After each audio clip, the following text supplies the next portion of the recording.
Hello students, in our last video we are discussing about direction of recoil electron, है ना, जिसमें हमने expression निकाल लिया था tan theta is equals to cot phi by 2 1 plus h nu upon m not c square, right. और मैंने आपसे एक काम करने के लिए कहा था कि जब phi इज इक्वल्स टू 0 हो, 90 हो और 180 हो, उस पर आपको फाइंड आउट करना है कि कितना निकलेगा, है ना। ठीक है, तो आई होप आप सभी ने कर लिया होगा, चेक कर लेना आप अपना, है ना। देखें एक्सप्रेशन जो हमारा आया है वो है tan theta is equals to cot phi by 2। उसी के आगे कंटिन्यू कर रही हूँ मैं, है ना। वो सारे केसेस मैं बता रही हूँ, आपने निकाल रखे होंगे, आप अपना मैच कर लेना जिन लोगों ने किया है, ठीक है। देखें, सबसे पहला वही सारे केस फॉर फॉरवर्ड स्कैटरिंग। सबसे पहले फॉर फॉरवर्ड स्कैटरिंग चेक कर लेते हैं, यानी कि जब फाई इज इक्वल्स टू 0 होगा, है ना। अच्छा, जब फाई 0 होगा तो आपको पता है cot 0 की वैल्यू कितनी होती है। cot 0 की वैल्यू होती है इनफाइनाइट, क्योंकि tan 0 0 होता है तो cot 0 जो होता है वो इनफाइनाइट होता है। cot tan का रिवर्स होता है ना, इसलिए तो cot phi by 2 की वैल्यू आएगी आपकी इनफाइनाइट। और जब ये वैल्यू tan की वैल्यू कब इनफाइनाइट होती है, पाई बाई 2 पर ही होती है, तो इसलिए आपकी जो tan थीटा है वो इनफाइनाइट आएगा। इसकी वजह से आपका थीटा आएगा पाई बाई 2। इसका मतलब पता है क्या है, इसका मतलब ये है कि जब फॉरवर्ड स्कैटरिंग होगी तो जो आपका इलेक्ट्रॉन है वो कैसे रिकॉइल होगा, 90 पे। मतलब ये कहना चाह रहा है कि ये तो फोटोन है हमारा, ये टकरा रहा है इलेक्ट्रॉन से, ठीक है। तो अगर ये एंगल, मतलब फॉरवर्ड स्कैटरिंग फाई बराबर 0 का मतलब है कि फोटोन इस डायरेक्शन में जा रहा है, यानी कि जो स्कैटर्ड फोटोन है, हम दिखाते तो उसको ऐसे हैं, पर वो जो एंगल फाई है वो हो गया 0, तो वो यहाँ आ जाएगा, ठीक है। और इस केस में जो आपका इलेक्ट्रॉन रिकॉइल होता है वो कैसे जाएगा, परपेंडिकुलर। बात समझ में आ गई, यानी कि ये वाला जो एंगल होगा वो कितना होगा, 90 डिग्री हो जाएगा। बात समझ में आ गई, ठीक है। क्योंकि आपको पता ही है कि ये वाले एंगल थे हमारे, ये वाला तो था फाई, और ये इलेक्ट्रॉन जिस एंगल से रिकॉइल होता है वो एंगल था थीटा। तो ये जो थीटा है वो हो जाएगा 90, तो ये नीचे तो आएगा और फाई आ जाएगा उतर करके यहाँ पे। समझ में आ गई बात आपको। तो ये वाला केस बनेगा फॉरवर्ड स्कैटरिंग में, ठीक है। नंबर 2 देखें आप, नंबर 2 है फॉर परपेंडिकुलर स्कैटरिंग, है ना। परपेंडिकुलर स्कैटरिंग यानी कि फाई जब कितना हो, पाई बाई 2। जब फाई पाई बाई 2 होगा तो cot पाई बाई 2 की वैल्यू, पाई बाई 2 क्या कितना हो जाएगा, फाई आप रखो यहाँ पे पाई बाई 2, तो वो कितना आएगा, cot फाई बाई 2 कितना आ जाएगा, पाई बाई 4 हो जाएगा ना वो। और पाई बाई 4 में वैल्यू कितनी होती है, 1 होती है। tan हो चाहे cot हो, 45 पे वैल्यू 1 होती है। समझ में आ गई बात आपको, ठीक है। तो इसलिए आपका जो tan है ना, tan थीटा वो कितना आएगा, ये तो 1 हो गया, है ना। तो एलसीएम ले लो आप, तो m नॉट सी स्क्वायर ऊपर चला गया, नीचे क्या आएगा, h nu plus m not C square, ये वैल्यू आएगी। मतलब ये कोई एंगल तो डिनोट कर नहीं रही, तो कोई ऐसा एग्जैक्ट एंगल आ नहीं रहा। मैंने आपको बताया अभी कि परपेंडिकुलर स्कैटरिंग इतना इंपॉर्टेंट नहीं है जितना फॉरवर्ड और बैकवर्ड पे आता है, ये तो मैं बता देती हूँ आपको वैसे ही, है ना। तो अब हमने देखा कि पिछला हमने एक और केस किया था परपेंडिकुलर स्कैटरिंग में, तो वहाँ भी फाई बराबर पाई बाई 2 पे कोई इंपॉर्टेंट रिजल्ट नहीं मिला था। इंपॉर्टेंट मिलता है फॉरवर्ड स्कैटरिंग में और बैकवर्ड स्कैटरिंग में, ठीक है। नंबर 3 फॉर बैकवर्ड स्कैटरिंग,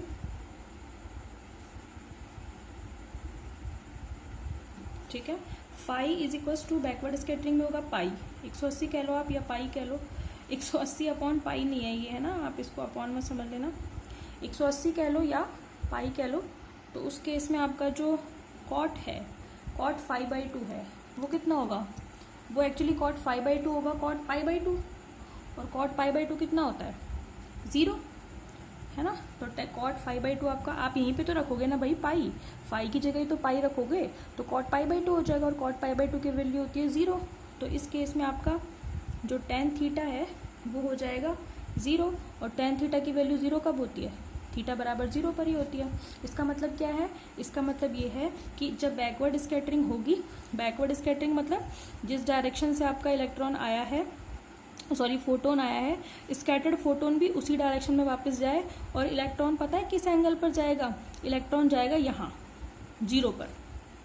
समझ में आ गई बात आपको?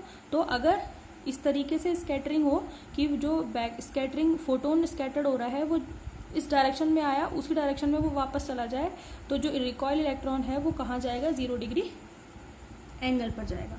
समझ में आ गई? तो आप यहाँ पर क्या लिखोगे? यहाँ पर क्या कंक्लूजन निकलेगा? कंक्लूजन निकलेगा कि जो इलेक्ट्रॉन है, electron will recoil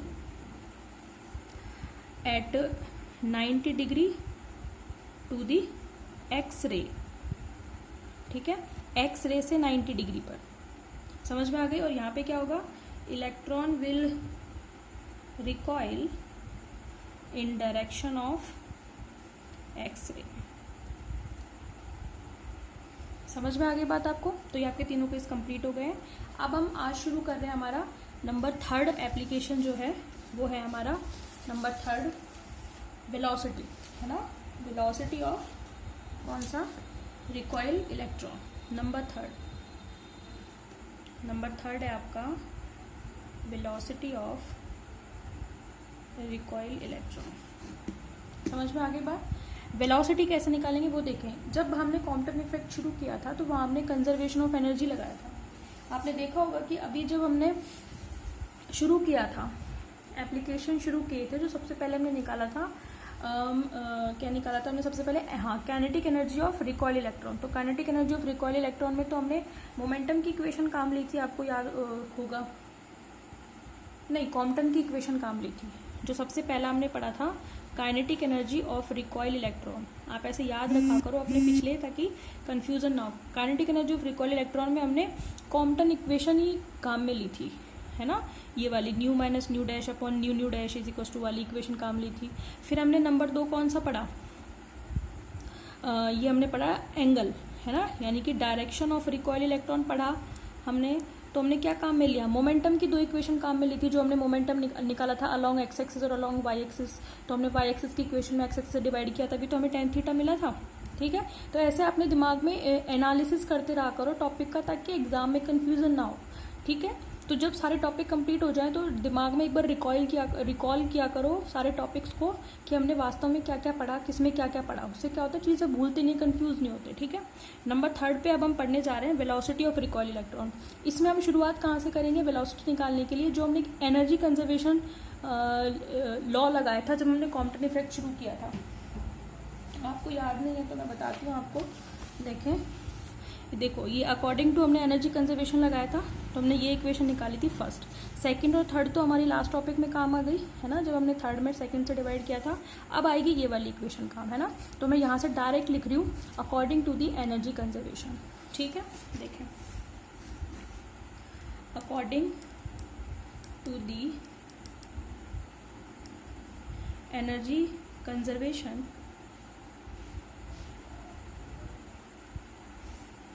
in Compton effect.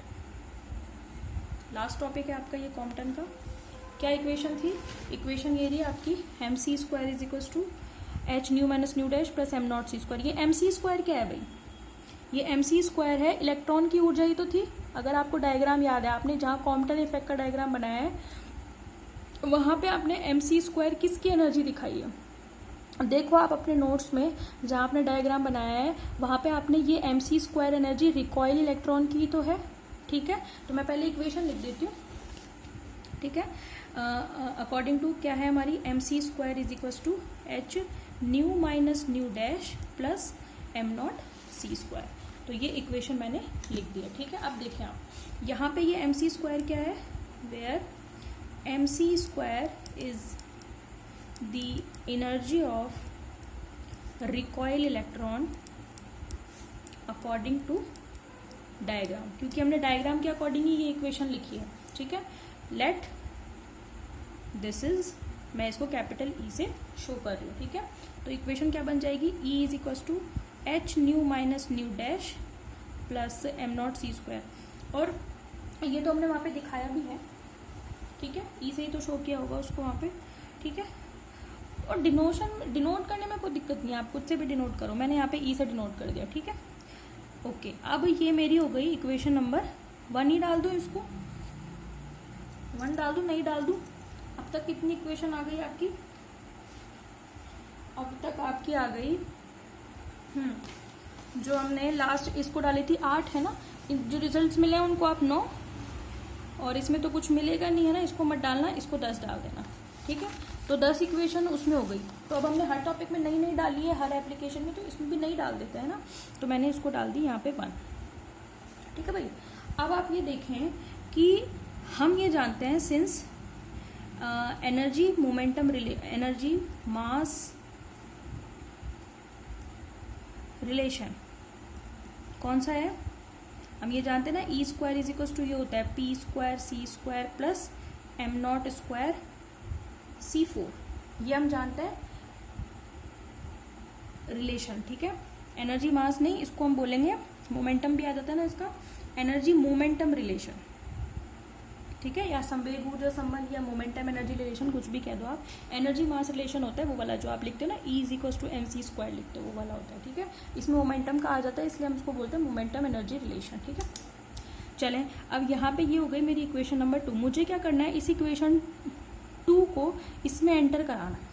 ठीक है, तो मुझे क्या करना पड़ेगा, इक्वेशन 1 का होल स्क्वायर करना पड़ेगा, फिर इक्वेशन 1 का यहाँ पे ई स्क्वायर बन जाएगा, तो उस ई स्क्वायर की जगह फिर मैं ये वाली वैल्यू रख दूंगी। समझ में आ गई बात? ठीक है, ओके, स्क्वायरिंग इक्वेशन 1, तो मेरे पास इधर क्या आ जाएगा, ई स्क्वायर, इधर क्या आ जाएगा, होल स्क्वायर खोल लो, न्यू माइनस न्यू डैश का whole square plus am not square C4 plus 2H am not C square nu minus nu dash. समझ में आ गई बात? अब ये आ गई 3, यूजिंग सेकेंड इन 3, सेकेंड को 3 में यूज करो, इसको यहाँ पे रखेंगे अपन। ठीक है, कितना आएगा, p square C square plus am not square C4 is equal to H square nu minus nu dash का whole square plus am not square, एक मिनट, ये C4 हो जाएगा है ना, m not square C4 plus 2H am not C square nu minus nu dash. ठीक है भाई, ये कैंसिल हो गया दोनों, तो आपका क्या बन गया, P square C square is equal to H square. एक काम करो, आप यहीं करते चलो, स्टेप नहीं बढ़ाने ज़्यादा हमें, ये यहाँ से आप कॉमन ले लो। क्या कॉमन लोगे आप, कॉमन लो न्यू स्क्वायर, न्यू कॉमन लोगे तो न्यू स्क्वायर ही आएगा बाहर, अंदर कितना बचेगा, 1 minus nu dash upon new का होल स्क्वायर। ठीक है भाई, इधर आएगा आपके पास 2H, यहाँ से भी न्यू कॉमन ले लो, एम नॉट C स्क्वायर, अंदर क्या बचेगा, 1 minus nu dash upon new. समझ में आ गई बात? ठीक है भाई, भाई हमें वैल्यू रखनी है आगे, न्यू डैश अपॉन न्यू की हम अच्छी तरीके से जानते हैं कितनी वैल्यू होती है। समझ में आ रही है बात आपको? ठीक है भाई, चलें, ये हो गई अब मेरी इक्वेशन नंबर कितनी, 4। अब काम क्या है हमारा, काम हमारा वही है, हम जानते हैं कि न्यू अपॉन न्यू डैश की वैल्यू कितनी होती है, उसको रिवर्स करके हम यहाँ पे रखेंगे।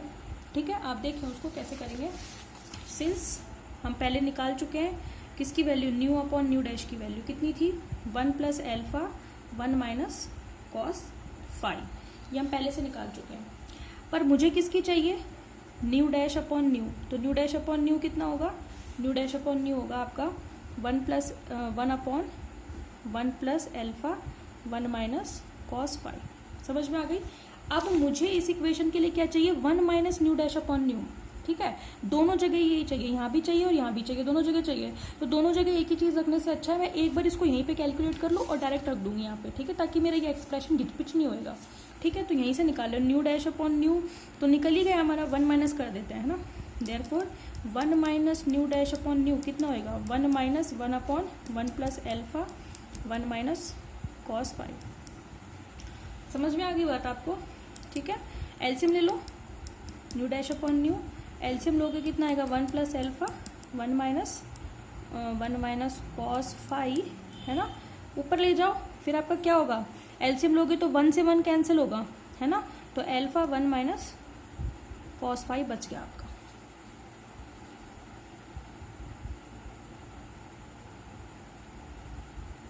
समझ में आ रही बात आपको? अच्छा, अपन एक काम करें क्या यहाँ पे, तो उससे क्या आसानी रहेगी, ये 1 को हटा लो, क्योंकि मैंने आपसे कहा था ना जैसे ही कॉस के साथ 1 दिखता है आप उसको हटा लिया करो फॉर्मूला लगा के। वो फॉर्मूला हम जानते हैं ना, alpha 1 minus 1 plus 2 sign square 5/2 हो जाएगा, हाफ एंगल में कन्वर्ट कर लिया भाई मैंने, ठीक है। और नीचे भी हो जाएगा 1 माइनस 1 प्लस 2 साइन स्क्वायर 5/2, क्योंकि हम जानते हैं कि cos 2 थीटा का formula 1 minus 2 sine square theta होता है ना। तो उससे मैंने ये 1 1 कट गए, ये 1 1 कट गए, तो मेरे पास इक्वेशन क्या आ गई, 1 minus nu dash upon nu is equals to 2 alpha sine square 5/2 divided by 1 plus 2 alpha sine square 5/2। समझ में आ गई। अब ये हो गई मेरी इक्वेशन नंबर 4, यहाँ पे हो गई 5। समझ में आ गई। अब आपको क्या करना है, इक्वेशन 5 को कहाँ यूज करना है, इक्वेशन नंबर 4 में, ठीक है। अच्छा, आप एक काम और कर लेना, एक तो ये तो रखना ही है हमें, है ना।